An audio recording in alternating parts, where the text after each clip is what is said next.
총체적 부실이 드러났던 잼버리가 이제 오늘 마감이 됩니다. 안전한 잼버리 종료를 위해서 애써 주시고 있는 모든 분들께 감사의 말씀을 드립니다. 그렇지만 문제점은 지금부터 문제점을 정확하게 직시를 하고 이런 일이 재발하지 않도록 대책을 세우는 일이 매우 중요하다 하겠습니다. 이번 잼버리가 먼저 부지 조성이 어떻게 제대로 되지도 않은 새만금을 국내 개최지로 정했는지 이 부분이 확인이 되어야 할 것입니다. 한국 스카우트 연맹이 2015년 9월 22일에 결정을 했는데 당시 새만금은 아직 뻘밭에 불과했습니다.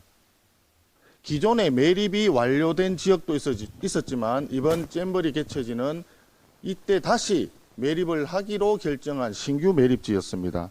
왜 이렇게 결정이 되었는지, 어떤 부분이 고성보다 더 우월했는지 이런 부분이 확인이 돼야 됩니다. 그런데 스카우트 연맹은 결정 과정과 배점 결과를 비공개하도록 되어 있는 내부 규정상 알려줄 수 없다 이렇게 하고 있습니다.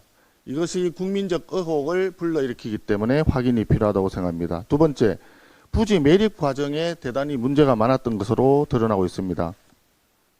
3년간 농지관리기금 1846억을 쏟아부어서 매립을 했지만 결국 진흙탕 야영장이었습니다. 원래는 레저 용지였기 때문에 농지관리기금을 쓸 수가 없었고 신규 매립 예산을 확보하기가 어려워지니까 타당성 조사 이런 절차를 회피하기 위해서 농지로 바꿔서 농지관리기금을 들여서 매립을 하였던 것입니다. 이 과정을 보면 이것이 편법인지 아니면 대국민 사기극인지 굉장히 의문이 듭니다. 세 번째로 더 심각한 것은 전라북도가 잼버리 행사 그 자체보다도 잼버리를 핑계로 해서 새만금 관련 SOC 예산 빼먹기에 집중했다는 점을 추후에 책임 소재를 분명히 밝혀야 할 것입니다.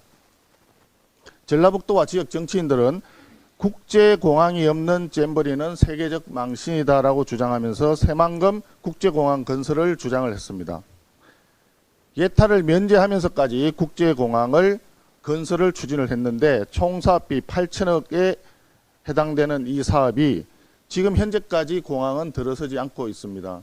잼버리와 공항이 전혀 상관관계가 없었다라고 하는 반증입니다. 새만금 전주간 고속도로도 마찬가지입니다. 1조 9,200억이 들어가고 있는 고속도로 아직도 건설 중입니다. 잼버리 성공을 주장을 했었지만 아무런 관계가 없다는 것이 드러났습니다. 새만금 개발청에서 직접 추진하는 내부 동서도로, 남북도로 여기에 7,886억이 들어가고 있습니다.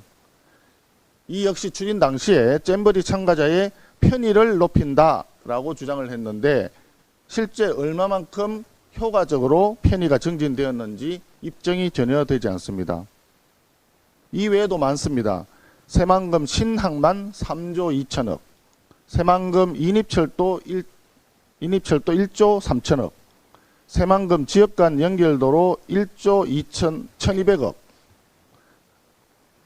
새만금 명소화 부지 관광개발 800억 등 잼버리 대회하고는 전혀 상관관계가 먼 건설 사업들을 잼버리를 핑계로 해서 예산을 받아갔습니다. 이러한 간접 사업 예산들이 합치면 10조를 훌쩍 넘어서 11조 원에 육박하는 것으로 보입니다. 11조 원 가까운 돈을 국민 혈세를 가져가 가지고 잼버리 조직위의 직원들이 외유성 출장을 반복하고 상관관계도 없는 SOC 건설을 늘리고 그렇지만 궁극적으로 대회 준비는 완전한 부실로 총체적 난국으로 만들었습니다. 탐욕스런 지자체와 무능한 정권이 결탁한 결과 국민의 혈세는 낭비되었고 재정은 파탄이 되고 국가 채무가 늘어남으로써 미래 세대의 부담만 왕창 늘린 것입니다. 전라북도는 제사보다는 제밥에 관심이 더 많았던 것 같습니다. 잼버리의 성공 개최는 핑계였을 뿐이고 SOC 예산에만 관심을 가졌던 것 같습니다. 김관영 전북지사가 이렇게 얘기했습니다. 잘잘못은 잼버리 종료 후에 따지자. 그렇습니다. 오늘로서 잼버리는 종료됩니다. 지금부터 잘잘못을 제대로 따져봐야 될 것입니다.